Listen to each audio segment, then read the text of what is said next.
देंगे। इस पूरे विवाद के बीच भाईजान ने भी अपनी चुप्पी तोड़ी है।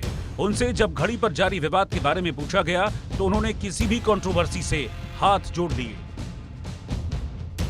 Bureau report, India news. तो सलमान खान ने पहनी घड़ी और इस पर शुरू हो गया विवाद। पब्लिक की राय में आपको दिखाता हूं, फिर मेरे साथ कुछ खास मेहमान जुड़ रहे हैं, उनसे मैं चर्चा करूंगा इस विवाद को लेकर। सर्वे का पहला सवाल था कि सलमान खान के राम मंदिर हनुमान जी की तस्वीर वाली घड़ी पहनने पर मौलानाओं को जो आपत्ति है उस पर आपकी क्या राय है।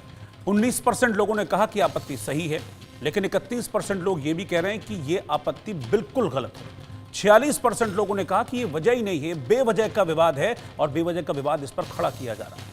4% लोगों ने इस पर कोई भी जवाब नहीं दिया है। दूसरा सवाल था कि सलमान खान के इस कदम से क्या धार्मिक भावनाओं को ठेस पहुंच सकती है, जिस तरह का आरोप मौलाना लगा रहे थे, आपने सुना भी था। 36% लोगों ने कहा हां ठेस पहुंचेगी।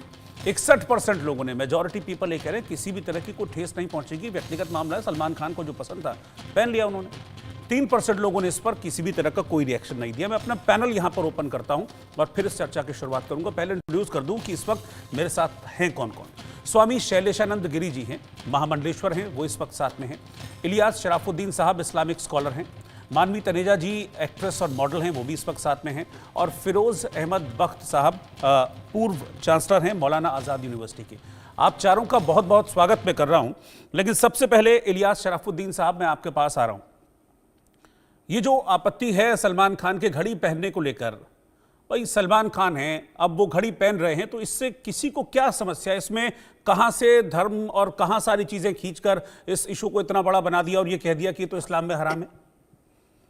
देखिए, सबसे पहले मैं जो बात करता हूं, मैं धार्मिक किताबों से बात करता हूं, क्योंकि मैं धार्मिक किताबों का स्टूडेंट।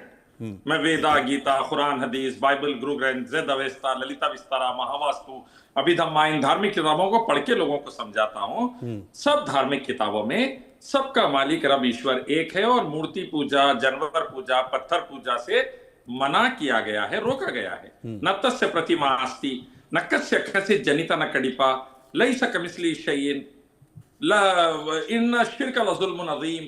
ये आयतें कुरान वेदा की है, जिसमें यह बताया गया कि रब की पूजा करो, मूर्ति पूजा वगैरह से दूर रहो। अब घड़ी के अंदर मूर्ति आ गई तो श्री राम और हनुमान जी भी आज होते तो उस पर आपत्ति जताते कि हमारी मूर्ति नहीं बनाना चाहिए, रब की पूजा करनी चाहिए, जिसकी हम करते हैं। रामायण में देखिए, फजर से पहले तुम उठो ऐ राम, कौशल्या के बेटे, और रब की आराधना करो, लिखे हुआ है साफ तौर पर। तो सबसे पहले ये एक आपत्ति है। दूसरी आपत्ति ये है कि वेदा और गीता, कुरान, हदीस और आर्कियोलॉजिकल सर्वे रिपोर्ट के अगेंस्ट में जाके चंद आतंकवादियों ने बाबरी मस्जिद को तोड़ा, फिर वहां पर मूर्ति पूजा के लिए एक मंदिर बनाया गया।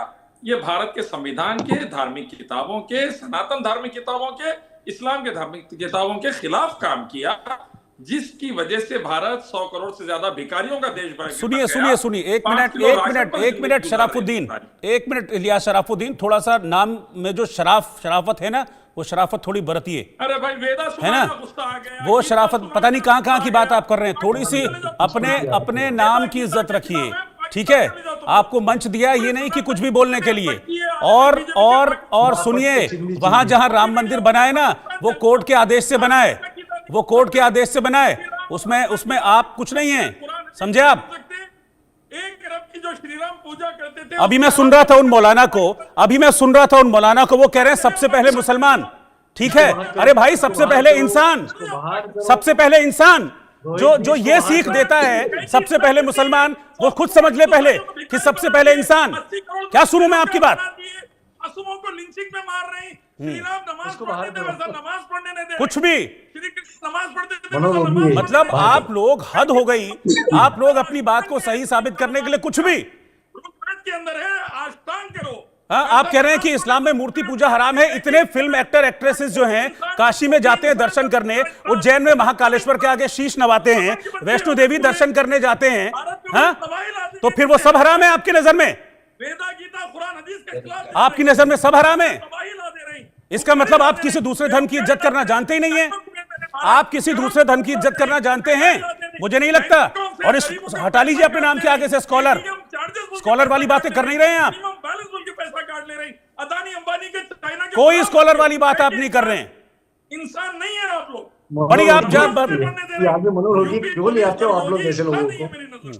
बाप रे बाप, क्या कितना जहर भरा है भाई, भर में कहां से लाते हैं इतना जहर भर के? भारत को बचाने वाले लोग हैं हम, खून पसीना आप बचाने वाले हैं, अभी आप आतंकवादी कह रहे हैं। सावरकर की औलाद नहीं है, भारत के गद्दार नहीं है। आप 100 करोड़ भिखारी कह रहे हैं, शर्म कीजिए, शर्म कीजिए, भारत को बचाने वाले लोग हैं, शर्म कीजिए। वाले लोग हैं, भारत को आगे मनोरोगी बढ़ाने है, वाले लोग हैं। मनोरोगी।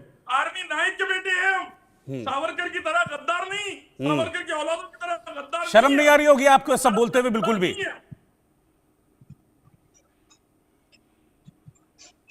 बोलिए बोलिए, क्यों चुप हो गए? खत्म हो गया जहर? मैं इसलिए बोलना चाह रहा हूं कि भारत को मत बेचो, मत तोड़ो, मत बांटो, मत